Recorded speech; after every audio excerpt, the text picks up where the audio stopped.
मित्रांनो, ते नाशिकच्या भोंदूबाबा तो अशोक खरात, अहो त्याचं प्रकरण जेव्हा समोर आलं ना, आणि या प्रकरणामध्ये महिला आयोगाच्या तत्कालीन अध्यक्ष रुपाली पाटील चाकणकर यांच्या नावाची खूप चर्चा झाली. खूप टीका ही रुपाली चाकणकर यांना यावेळेला सहन करावी लागली. काही फोटो आले, काही व्हिडिओ आले. या भोंदूबाबा अशोक खरात याच्यासोबत त्यांचे काही फोटोही समाज माध्यमामध्ये व्हायरल झालेले होते. त्याची मोठी चर्चाही होत होती. याच प्रकरणानंतर रुपाली पाटील चाकणकर यांना महिला आयोगाच्या अध्यक्षपदाचाही राजीनामा द्यावा लागला. राष्ट्रवादी पक्षातलं पद सुद्धा त्यांना सोडावं लागलेलं होतं. पण त्यानंतर सुद्धा रुपाली पाटील चाकणकर यांच्यावर टीका होत राहिली. त्यातल्या त्यात शिवसेनेच्या उपनेत्या, फायर ब्रँड नेत्या सुषमा अंधारे, राष्ट्रवादीच्या रुपाली ठोंबरे पाटील यांनी रुपाली चाकणकर यांच्यावर टीकेचा अक्षरशः भडीमार केलेला होता. दररोज काही ना काही आणि एकापेक्षा एक धक्कादायक अशा पद्धतीची टीका या अंधारे मॅडम करीत होत्या, या रुपाली ठोंबरे मॅडम करीत होत्या. सोशल मीडिया आणि इलेक्ट्रॉनिक माध्यमावर सुद्धा रुपाली चाकणकर यांची मोठी चर्चा होत राहिली. पण आता हा विषय मागं पडलेला आहे किंवा पडतो आहे असं वाटत असताना चाकणकर यांनी थेट पोलिसात धाव घेतलेली आहे. आपले फोटो व्हिडिओ वापरून खोटी, त्याचबरोबर दिशाभूल करणारी, आपली बदनामी करणारी अशी माहिती प्रसारित केल्याचा आरोप त्यांनी या पोलिसाकडे दिलेल्या आपल्या तक्रारीमध्ये केलेला आहे.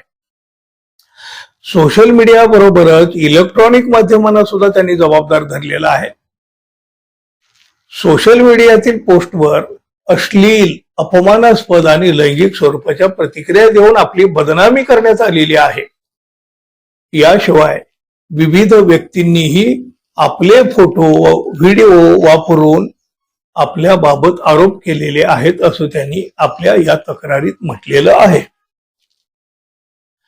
पोलिसात तक्रार देताना त्यांनी म्हणजे रुपाली पाटील चाकणकर यांनी काही लोकांची नावं सुद्धा दिलेली आहेत. या नावामध्ये संगीता तिवारी, ऍडव्होकेट अशोक बाबासाहेब बेदरे, अश्विनी खाडे, महादेव बालगुडे, हनुमंत गलगटे, वर्षा कांबळे, राजश्री सिंदार, गणेश लोखंडे, हेमा पिंगळे, रंजना देशमुख, लॉजिकल सिद्धांत, रुपाली पाटील ठोंबरे, सुषमा अंधारे, योगेश सावंत, दीपाली सय्यद. या दीपाली सय्यद म्हणजे आता या अशोक खरातवर जो चित्रपट येतो ना, तो महाराष्ट्र एपस्टीन फाईल, त्या रुपाली चाकणकर यांची भूमिका करणाऱ्या अभिनेत्री या दीपाली सय्यद. त्याचबरोबर डॉक्टर आशा मिरगे आणि मोहसिन शेख यांच्या फेसबुक, इंस्टाग्राम आणि युट्यूब खात्यावर आपल्याला पोस्ट आढळून आल्याचं सुद्धा त्यांनी नमूद केलेलं आहे. या पोस्ट नंतर मिलिंद मारुती गोरे, स्वप्नानंद किशोर राऊत आणि इतर अनेक व्यक्तींनी अश्लील, अपमानास्पद आणि बदनामीकारक स्वरूपाच्या कमेंट केल्याचा आरोप चाकणकर यांनी केलेला आहे. या प्रकारामुळे मनाला लज्जा उत्पन्न होऊन सामाजिक मानसिक त्रास, त्याचबरोबर सामाजिक मानहानी सहन करावी लागल्याचं त्यांनी या तक्रारीमध्ये म्हटले आहे. संबंधित व्यक्तीच्या विरुद्ध कायदेशीर कारवाई करण्याची मागणी तर त्यांनी केलेलीच आहे. शिवाय त्यांनी सोशल मीडियावरील पोस्ट केलेल्या कमेंटचे स्क्रीनशॉट, पोस्ट किंवा त्या संबंधानं अन्य काही कागदपत्र सुद्धा पुरावे म्हणून पोलिसांना दिलेले आहेत.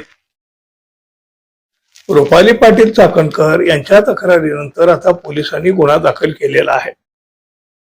पुण्याच्या शिवाजीनगर पोलिसांमध्ये तब्बल 19 जणांच्या विरोधामध्ये हा गुन्हा दाखल करण्यात आलेला आहे. त्यामुळं विस्मरणात जात असलेलं हे प्रकरण पुन्हा एकदा ताजं झालेलं आहे.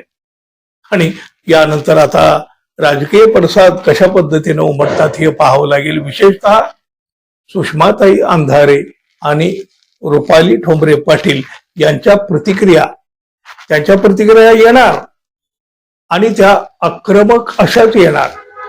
पण त्या नेमक्या कशा येतात हेही आता पाहण्यासारखं असेल.